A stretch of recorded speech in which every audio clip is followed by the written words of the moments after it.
Voici le Dieu de ma délivrance, je serai plein de confiance, je ne craindrai rien. Ésaïe chapitre 12 verset 2.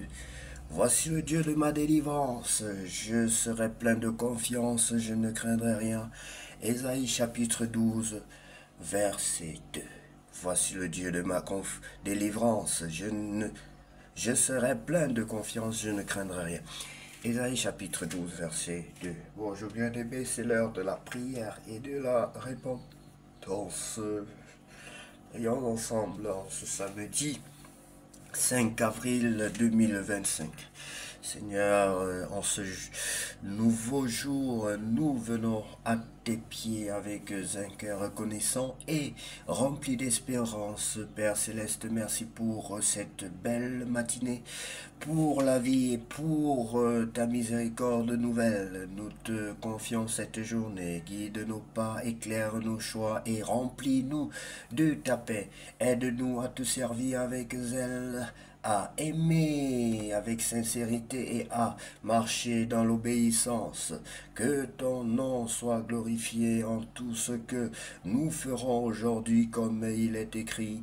Voici le Dieu de ma délivrance, je serai plein de confiance, je ne craindrai rien. Ésaïe chapitre 12, verset 2. Bien-aimé, que Dieu vous bénisse abondamment et qu'il vous remplisse de sa présence ce samedi 5 avril 2025. Bien-aimé, si tu n'as jamais reçu le Seigneur Jésus-Christ dans ta vie comme ton sauveur personnel et ton Seigneur, voilà le moment venu.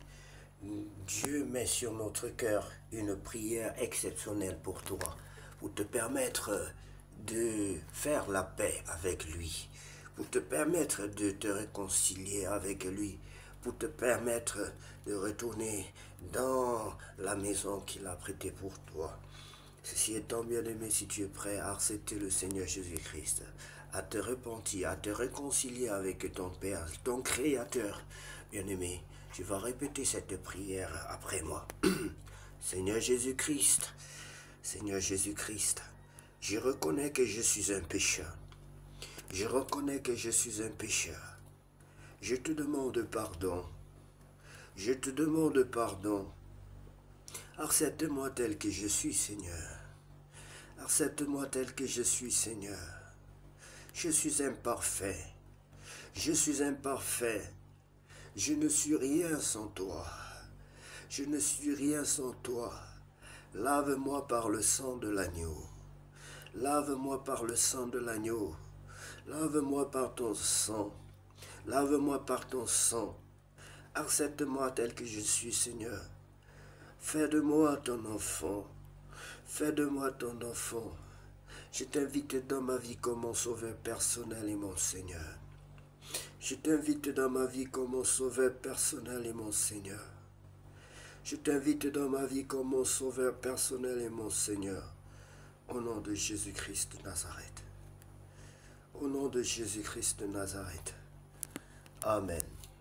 Bien-aimé, si tu as fait cette prière de tout ton cœur, sache que le Seigneur n'est pas un homme pour mentir, ni le Fils de l'homme pour se repentir, mais c'est que sa bouche dit, sa main l'accomplit. Il a dit que si tu crois dans ton cœur et si tu confesses de ta bouche que Jésus-Christ est mort et ressuscité, tu seras sauvé.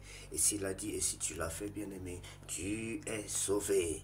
Nous allons donc agrémenter ces moments davantage par la parole de Dieu, la lecture de la parole de Dieu dans le livre de Genèse. Chapitre 5. Voici le livre de la postérité d'Adam. Lorsque Dieu créa l'homme, il le fit à la ressemblance de Dieu. Il créa l'homme et la femme, et il les bénit, et il les appela du nom d'homme lorsqu'ils furent créés. Adam, âgé de 130 ans, engendra un fils à sa ressemblance, selon son image, et il lui donna le nom de Seth. Les jours d'Adam après la naissance de Seth furent de 800 ans, et il engendra des fils et des filles. Tous les jours qu'Adam vécut furent de 930 ans, puis il mourut, Seth âgé de 150 165 ans, engendra Enoch 7, vécut après la naissance d'Enoch 807 ans, et il engendra des fils et des filles. Tous les jours de Seth furent de 912 ans, puis il mourut. Enoch, âgé de 90 ans, engendra Kénan. Enoch vécut après la naissance de Kénan 815 ans, et il engendra des fils et des filles. Tous les jours d'Enoch furent de 905 ans, puis il mourut. Kénan, âgé de 70 ans, engendra Mahalaleel. Kénan vécut après la naissance de Mahalaleel 840 ans, et il engendra des fils et des filles. Tous les jours de Kénan furent de 910 ans, puis il mourut. Mahalaleel, âgé de 65 ans, engendra Jéred. Mahalaleel vécut après la naissance de Jéred 830 ans, et il engendra des fils et des filles. Tous les jours de Mahalaleel furent de 895 ans, puis il mourut. Jéred, âgé de 60, on va dire de 162 ans, engendra Enoch.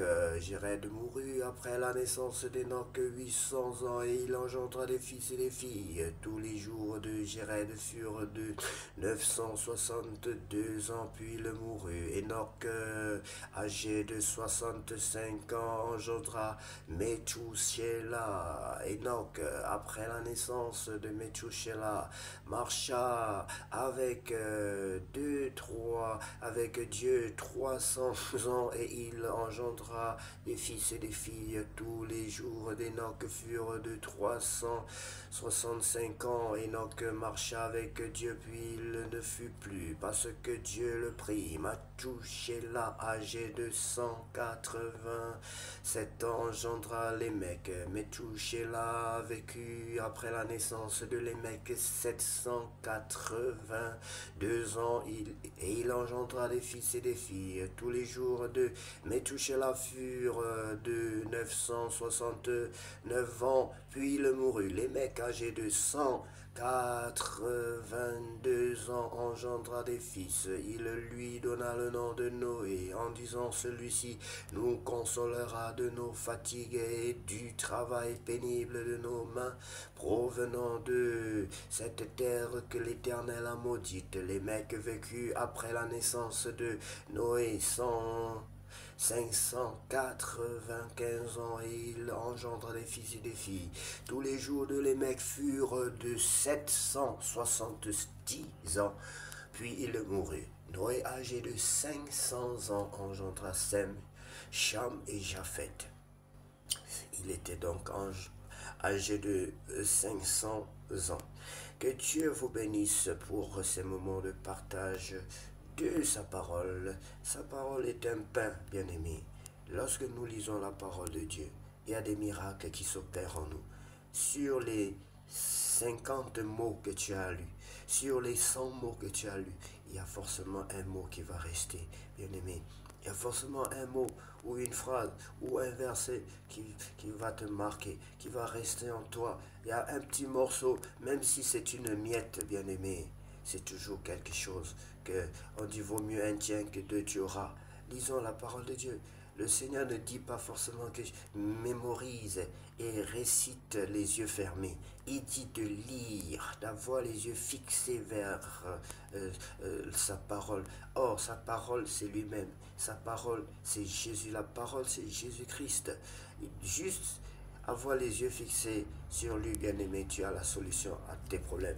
Juste le petit temps que tu consacres dans la lecture de la parole de Dieu. Ta mémoire est concentrée. Pendant ce temps-là, tu trouves des solutions à tes problèmes d'ordre professionnel, d'ordre familial. Oui, bien aimé, c'est un temps que l'on néglige souvent. On dit, bon, je lis, je ne comprends pas. C'est pas seulement le fait de lire la parole de Dieu. C'est ce temps-là qui est marqué dans l'histoire, qui est marqué et qui ne pourra jamais être effacé. C'est ce temps de prière, les 30 minutes, les 2 minutes les 5 minutes, les 10 minutes que tu consacres chaque jour à ton Dieu bien-aimé. Il n'y a pas seulement le fait de tenir la Bible, et il n'y a pas seulement le fait de lire la Bible, mais il y a le miracle qui s'opère. Il y a que ton nom est inscrit parmi tous ceux qui ont servi Dieu ce jour-là, parmi tous ceux qui ont, dans la liste de tous ceux qui ont obéi à l'instruction de Dieu ce mardi. Oui, bien-aimé, sois toujours parmi ceux, lorsqu'on cite les noms de ceux qui servent leur Dieu, de ceux qui obéissent à leur Dieu, de ceux qui ont fait l'effort. Oui, bien-aimé, chaque jour dans le ciel, Dieu compte même nos prières, bien-aimés. Dans l'Apocalypse, le livre de l'Apocalypse, on nous parle des coupes de prière, les coupes de prière des saints. Lorsque nous prions, Dieu compte nos prières dans le ciel. Dieu compte nos temps de louange. Dieu compte nos temps d'adoration. Dieu compte notre temps de méditation, notre temps de lecture. Chaque fois que nous obéissons à ses instructions, chaque fois que nous marquons une pause pour prêcher l'évangile, chaque fois que nous marquons une pause pour parler de notre Dieu en bien, il dit qu'il est là. Non seulement il dit qu'il est là où 2 ou 3 personnes sont rassemblées en son nom, mais bien-aimés, nous avons aussi cette marque de distinction que Dieu met sur nous chaque fois que nous obéissons à sa parole. Je vous encourage vraiment à être parmi ceux qui vont lire la parole de Dieu à midi, parmi ceux qu'on va citer dans le ciel pour avoir lu la parole de Dieu, pour s'être arrêté, pour fixer les regards vers le rémunérateur. Que le soir, que votre nom soit cité dans le ciel parmi les milliers de personnes et les milliards, je ne sais pas combien de personnes qui pratiquent la parole de Dieu, bien-aimés, qui s'attachent à leur Dieu. Soyons parmi ces personnes, bien-aimés, jusqu'à la fin des temps. Que Dieu vous bénisse abondamment et que cette journée soit la plus belle de toutes les journées déjà vécues sur cette terre, au nom de Jésus-Christ. Nous avons ainsi prié. Amen.